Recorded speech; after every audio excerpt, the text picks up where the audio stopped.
Hello, I'm Chris Slisher, and welcome to Turning of the Wheel, an intelligent, lively discussion about astrology, art, and spiritual adventure. Timing is everything, and as the great wheel turns, we are best prepared when we are best informed. Join me as I explore concepts that allow us to broaden our view of the world.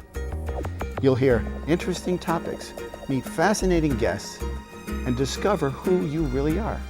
Using the time-tested practices of astrology, you'll learn how to accept change as the great wheel of life turns. Astrology, art, and spiritual adventure on Turning of the Wheel TV with Chris Slisher. Hey, hello, welcome to Turning of the Wheel. Usually I talk about astrology and other esoteric arts, and today I'm going to take a little bit of a journey into a whole new field that I've not discussed on the air before, acupuncture. Acupuncture has always fascinated me. For years, I've always been interested in it, and I think it's a wonderful modality. Matter of fact, I go to acupuncturist once a week, and I do it as a preventative measure to sort of keep my health in check. My guest today is Jonathan Glass. Welcome to the show, Jonathan. Thanks, Chris, for having me. He is an acupuncturist at the Healing Essence Center in Concord. It's healingessencecenter.com is his website.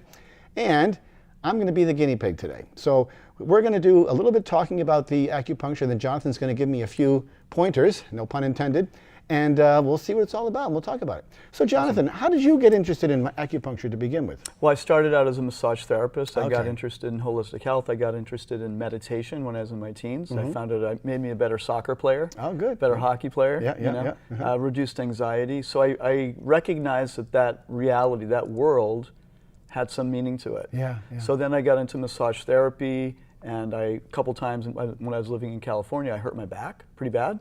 We had a local acupuncturist down the street, so I went for a treatment, and it was just remarkable. And it really piqued my interest. I think because I was interested in yoga and meditation, I was interested in the energetic aspect. Interesting. So yeah. that's how I got into And it. you had good results. I had fantastic results. And this was like a muscle pain or Yeah, my back when I was younger would sometimes go into spasm. spasm, and it could clamp up and it kind of almost swell. Yeah, it would swell, Yeah. and I could be for sometimes days at a time Right. when it'd be very painful. So I'd go in there and get a treatment, and it really decreased the time that I was in pain. It was Interesting. significant. I mean, I know a lot of people would go to a chiropractor in a case like that if they had a Right. back problem, or this, but I think, and interesting that you go to the acupuncturist because it's a different modality. It's It's working a totally different modality, yeah. and working in a different way, right? I mean, Yeah. what is the basic premise of acupuncture? I mean, it seems to me, and you wonder how they even came up with the idea, but it seems to me such an unconscionable idea of taking a needle and sticking it into a person. Right. That doesn't make sense to me logically. That would be on a logical level, yeah. So we have to have a different vision of the body, and that's part of what's difficult because we think of the bones and the muscles and the blood and the nerves, that kind of thing. Organs, yeah. But it's a fact that we have electricity that goes through the body. I mean, they call that chi or prana. It's vital life energy, but it has an intelligent, you could say, electrical flow of energy. And that electrical flow of energy feeds every nerve and cell and tissue of the entire body. So when that electrical flow, it's like a circuit. like a grid. Like a grid, exactly, that goes through the body. And somehow these guys discovered it, and I have my theories of how they did that. But when that grid gets deranged or disturbed or interrupted, inflammation, pain, all kinds of physical symptoms manifest. And the body will not heal itself as quickly if the grid is disturbed. So acupuncture is an incredible system of reconnecting the grid and getting that flow of, you could say, bioelectric energy flowing through different tissues and areas of the body. And do you think there's a correlation? Yeah, probably is, that the needles are what stimulates that grid back to shape? I mean, when you put the needles in, that's what brings the, it sort of reawakens it? Each point is you could say, is a conductive bioelectric area. So there's actually meters that you can put over the acupuncture points, and they'll start beeping. Oh my gosh. Because those points conduct electricity. So when you put those needles in, that needle is tapping into that electrical grid, sending a message to the brain, and doing something very specific. So when you say that, that's interesting. So when the needle's in the part of the body that you find that you've determined to be important to check, when that needle goes in, that needle, that prick point sends an impulse to the brain that says this is an area that needs to be tuned up, and the brain then rushes to But it may aid. not be the local area, though. That's what's really interesting, because, and this is what the genius of acupuncture is, all the different interconnections. Okay. So when you do something here, many, many things are happening. I mean, this is a heart channel right here. Okay. So you're impacting the heart. You're impacting different tissues of the body. You're impacting many, many hormonal and electrical aspects of the body. So when you went in for back work, they didn't necessarily put needles in your back. Not necessarily. Okay. You can. You can. You can. And would it work locally in that regard? Yes, it would work locally. So a lot of times I will do what's called distal points for low back pain. Someone will be lying on their back, and there's a bunch of points in the hand and the ankles that you will treat for the low back. And I find that people get just as good results. Every once in a while, if the muscle is so tight and clamped up, I'll put some needles in there. And that can be beneficial too. Wow. But yeah. So do you find that, I mean, you say that it works on muscles, it works on organs, it works on your individual subsystems within your body, like the endocrine system and the heart system. Absolutely. And every system. So every system it works on. And you can tell that. How do you know where to tell where the action is, unless the person comes and says, I've got a toothache or an earache or whatever? Right. So, one of the basics ways is checking the pulses. And the pulses that you go to any doctor, for your checkup, they'll check your pulse. What they're feeling for is the count. How fast is your is your heart pumping? But in acupuncture, we're looking at the strength of the pulse, the speed of the pulse, the quality of the pulse. There's actually considered to be 28 qualities on the pulse. And you can tell that by using fingertips. The fingertips, yep. And so for instance, right here in the right hand, this is the lung, then we have the spleen, and then we have the kidney. Wow. And the left hand, we have the heart, we have the liver, and the other kidney. Interesting. Okay, so by feeling that, many cases the heart pulse will be very strong, and the kidney pulse will be very weak. They'll feel different. So the pulses reflect, you could say, the bioelectric circuitry of the body. It's sort of like taking a snapshot of a meter or something that says, this is where we are at this point in time. Exactly. So immediately you can feel the pulse and go, okay, there's an imbalance somewhere. Right. And so you're not measuring just the heart like the doctor does. The doctor just usually texts you for your pulse, or you can text when you go running or whatever you do that. Right. This is more about the other organs in there too. And they're divided up by that left and right like that. Yes. Huh. Yep. Interesting. Yep. When a person comes in and has this, and then how do you verify that it's worked? I mean, you have a way of saying, will this come back next week, or how do you know? Well, I mean, depending on what we're working on, one thing is I always personally will check the pulses in the beginning and the end. Okay. And okay, so you get a little bit of a... Yeah, I still remember the first time I did acupuncture, and I did what my teacher said, and I felt the pulse, and it changed. I almost fainted. Wow. Because... Was that dramatic? It did, well, it just did what it was supposed to do. A weak pulse became a strong pulse. And it literally is that, so it's like getting a signal. Like you literally feel a strength, if the pulse is weak, it's hard to feel. And then you do the treatment, and it's not hard to feel anymore. Was that a difficult skill to learn and to sort of get your head around? It takes time. It takes repetition.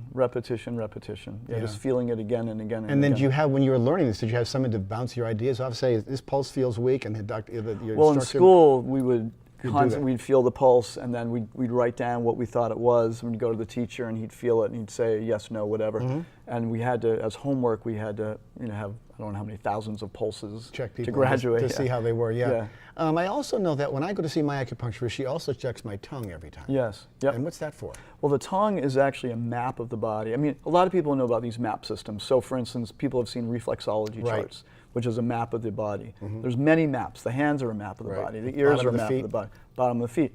The tongue is also a map of the body. Now, we typically don't treat the tongue with acupuncture, but the tongue is a map of the body, and it also reflects the small intestine. I see. Meaning, so if there's a lot of coating on the tongue, if there's a white coating or a yellow coating, that means something. If there's a black coating, that means something. If there's lines on the tongue.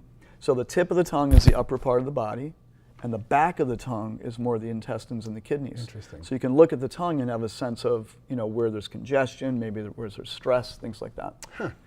How do you think this evolved? I mean, you said you have a theory about how this evolved. Well, sometimes people say, well, some guy was walking through the woods and he had a stomach ache and it hit stomach 38, the point, and he got better. I don't think it was, because these guys, in ancient China, ancient India, they were sages. They were introspective people, and they were dedicating their entire existence to understanding themselves. And they didn't have machines. Right. They didn't have, so all the intelligence that we put into technology, they used that very same intelligence and directed it inside themselves. and they saw and recognized things. That's what I think. Yeah, I mean, I wonder how would you discover an electric system that long ago? How would you come up with that idea? Yeah, well, they didn't think of it as electric because they didn't know electricity was. We right. use that word, but they think of it as life energy and chi, and we can feel energy. There's no question that we can feel. We feel energy. We do feel it, and especially if you're meditating and doing Tai Chi and doing yoga on a regular basis, or sitting in the mountains in China by a river for hours at a time, just going within yourself. There's realizations that come from that. And I think that's how the medicines evolved. And there's so many systems, shamanic traditions are going within systems and they get information. And I think we forget in the West that there is that potential of getting accurate information by going within. Right. And do you think that is it a viable practice within the medical community of the Western world, to say? I think it's an extremely. No, I'm viable sure you practice. think it, but I'm saying, do they recognize it as? Oh, do they recognize more and more so? I mean, Children's Hospital has acupuncture. Emerson Hospital here has some acupuncture. I think it's an evolutionary thing. I mean, 10 years ago, I had doctors who would poo-poo it, and those very same doctors are now, well, if it works, great. And then some of them are like even learning how to do it. So. Yeah. So what are some of the extreme things that you've seen repaired in your time as an acupuncturist? I mean, I had a client once who came in and she had neck pain for 12 years. Wow. And I gave her one treatment and her neck pain was completely gone. Now, that doesn't always happen, but it was remarkable. I mean, she was in a lot of pain, 12 years, and then she had low back pain. It took me 6 treatments to help clear that, and that was a more recent injury. Interesting. I've had people that are extremely wiped out, like feeling like they're practically dead. Really walking around, dragging like anything. And with acupuncture, what's so beautiful about the pulse is you can tell if there's what's called a block, and by clearing an energy block, it's like a circuit that has not been turned back on. Okay. And they're walking around with 3 circuits blown. Okay. Like a fuse that's been thrown. A fuse that's blown, and they're stealing energy from other parts of themselves, or it's like taking an extension cord from the kitchen to light up the living room because the living room blew, rather than turning the fuse back on. Right. So they had like 3 or 4 fuses blown, and then fixing that, it can be incredible just to see someone wake up and their energy just. And you do see that kind of response. I see it. I see it quite often, yeah. Interesting. Yeah. Especially these days, people get really stressed and they get whacked out, from traveling and pushing and stress. Overstimulation, just the social media alone. And it's amazing how many blocks happen. And then by clearing that, people really feel better. Do you think people recognize that they have these blocks, or do you have clients who come to you just on a regular basis? That's a great question. Once they get cleared, then they start to, if they're a regular patient, then they start to recognize it, because, I mean, I have people come in sort of joking and they say, I hope I have a block, I feel really bad today. And sure enough, you get a block, and they're good. Yeah. So you can feel it. Yeah. You can feel it. I've heard stories about acupuncture in China whereby the people will visit the acupuncturist and they don't pay, or they pay, and then if they get sick, the acupuncturist gives them the money back. Well, yeah, the system. I know you don't do that, but the system. Yeah, I wish I could. The system was you would pay only when you were healthy. Right. So if you got sick, you didn't have to pay anything. Interesting. You just go and get as many treatments as you needed. Because it's a different model. It's a health model.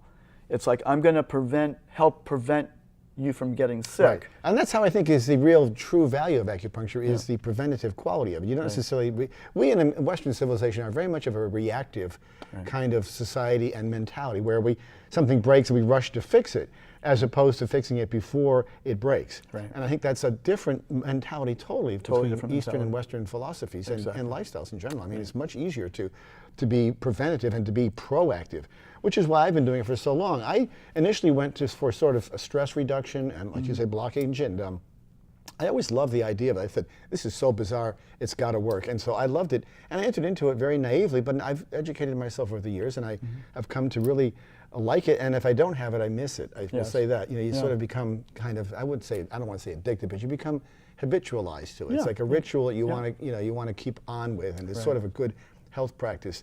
Probably to overset all the things I do wrong with myself, but that's beside the point. But anyway, it's a good preventative measure, and I've always been fascinated by it. And so you use, let's talk a little bit about the needles. Sure. You have different sizes for different things? Yeah, there's different needles. I usually use 1-inch needles, which are very, very thin, practically as thin as hair. Oh yeah. Probably can't really see those, Right. but it's No, extremely it's very thin. thin. Right. And we insert them in different parts of the body based on what the treatment is. They don't. Different traditions, just like different types of martial arts, are more aggressive. Some are more subtle.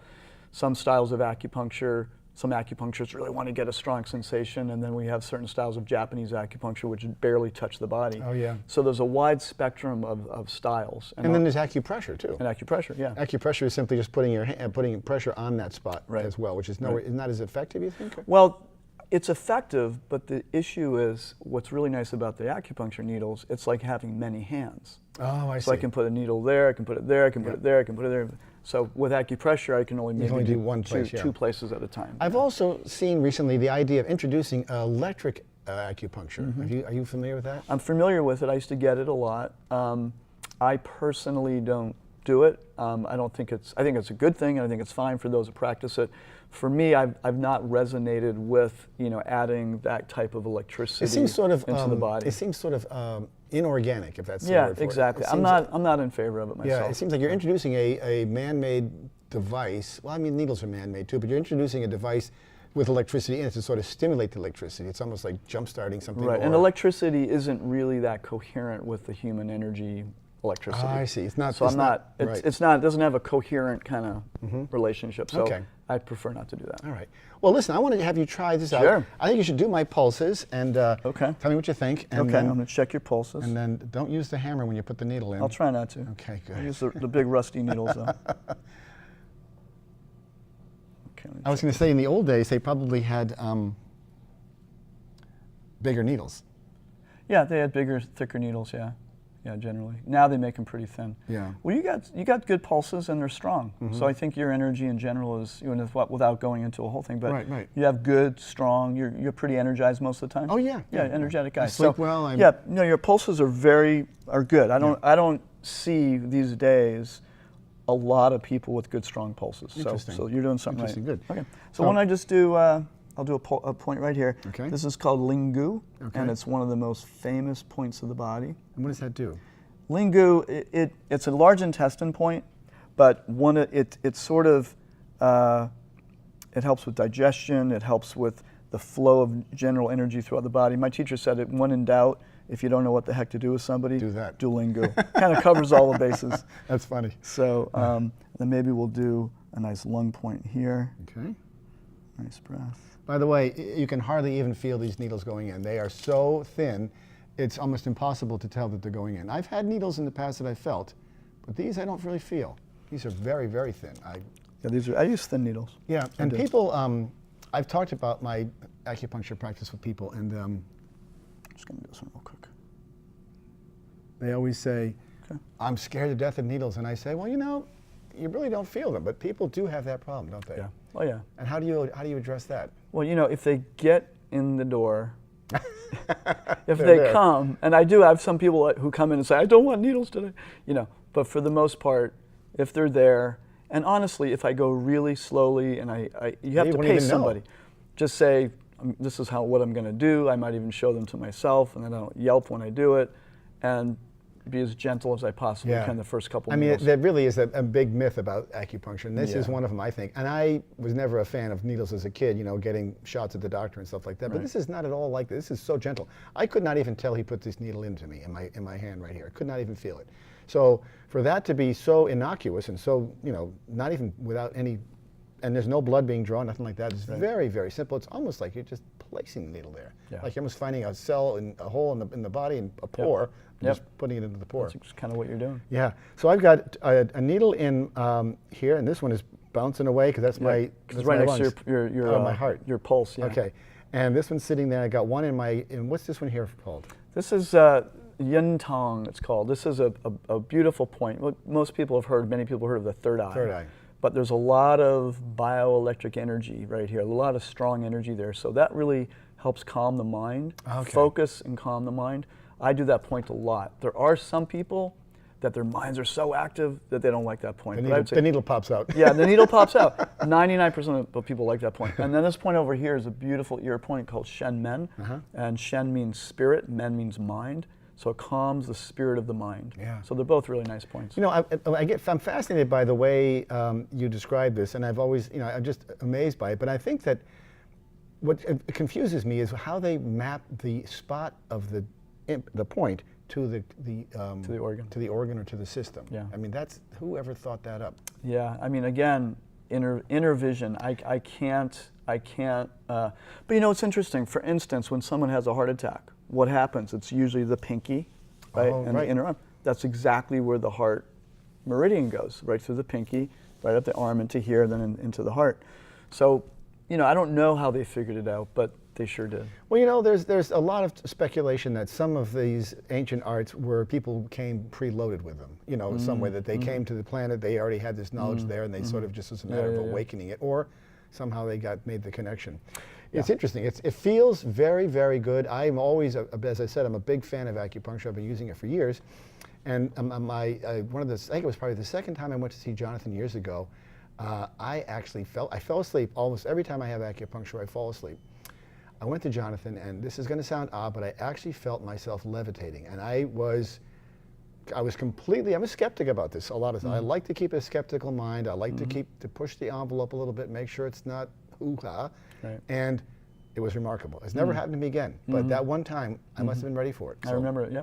And you know, it does happen. It usually happens, I would say, the first few times of the treatment. Yeah. And then it doesn't happen as frequently after that. It can happen, but not as frequently. That's what I've noticed, yeah. Wow. For some reason. Just amazing. And there's something else that you used to use on me, which is called moksha. Can you explain? Moksha, yeah. Moksha. So moksha is an herb. It's artemisia. And artemisia is a common plant. It grows all over America. There's different types of artemisia, and there's a type of artemisia.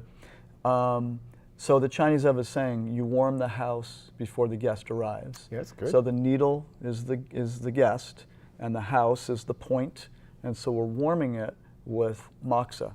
And so what we do is we'll take a little ball of the moksha, put on maybe a little oil or a little salve on the skin, put it there, and take an incense stick and light it.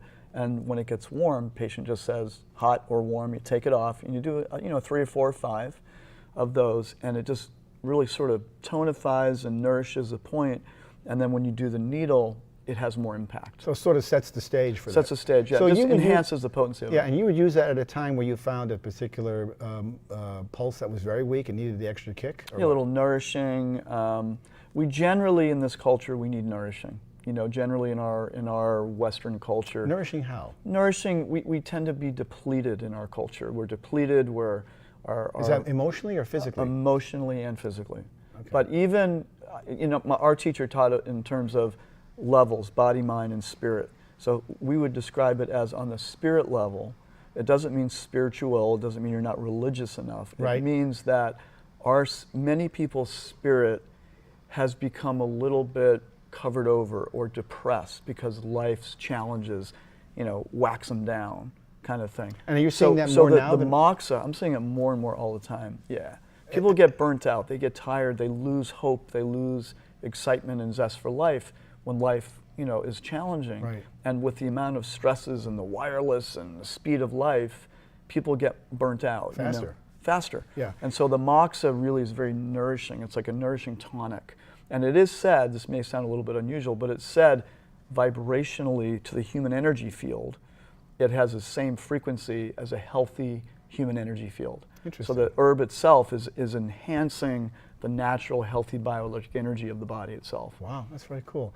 So have you seen a distinct difference in your client base over the last 5 to 10 years with regard to what we're living through? Or has it been more of a spike that you've seen within the last 2 years?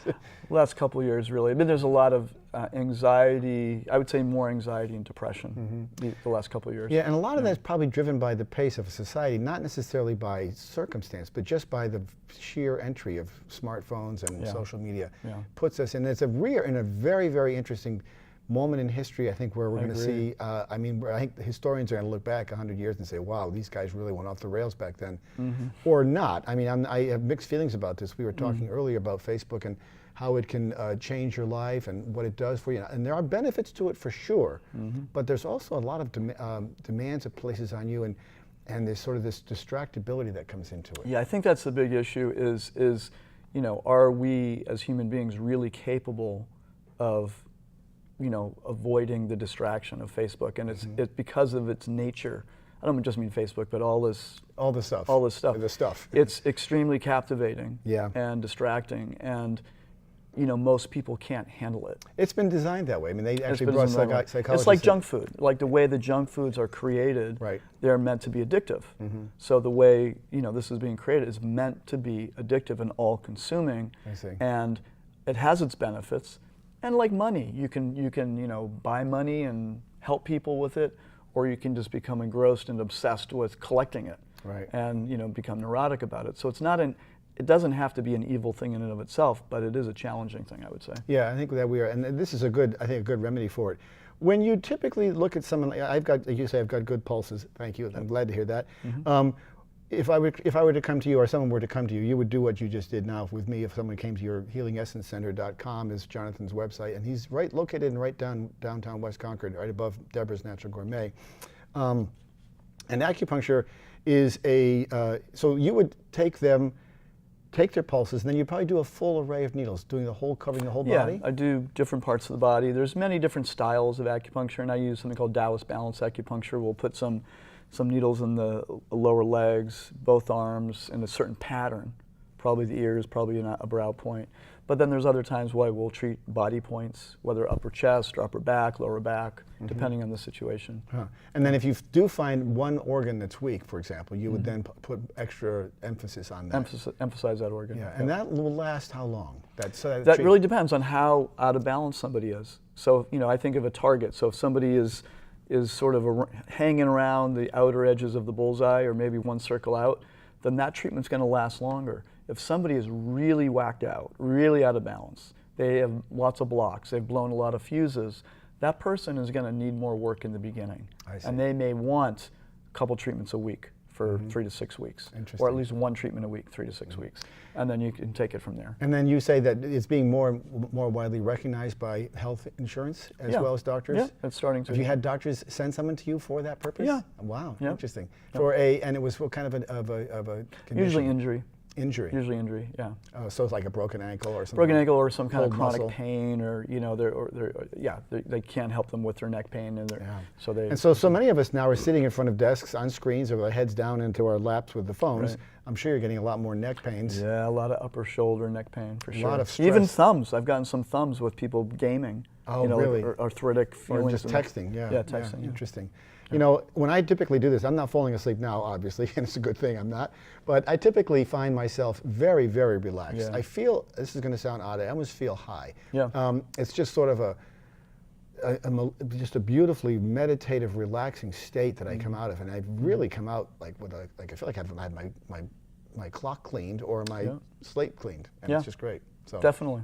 Yeah, that's how it works. Yeah, it's really a phenomenal thing. Ancient, you should not be afraid of it. I am not someone who likes pain, as many of you don't, and I'm not, you know, but I think that this I could not feel at all. These needles are very thin, and you could not find a gentler man to do it on you. Jonathan's always had a great touch with this. He's a perfect natural, and I think his knowledge is extensive. I've been to him many times, and I found that I've always come away very refreshed, kind of like a new slate, a new lease on life, so to speak.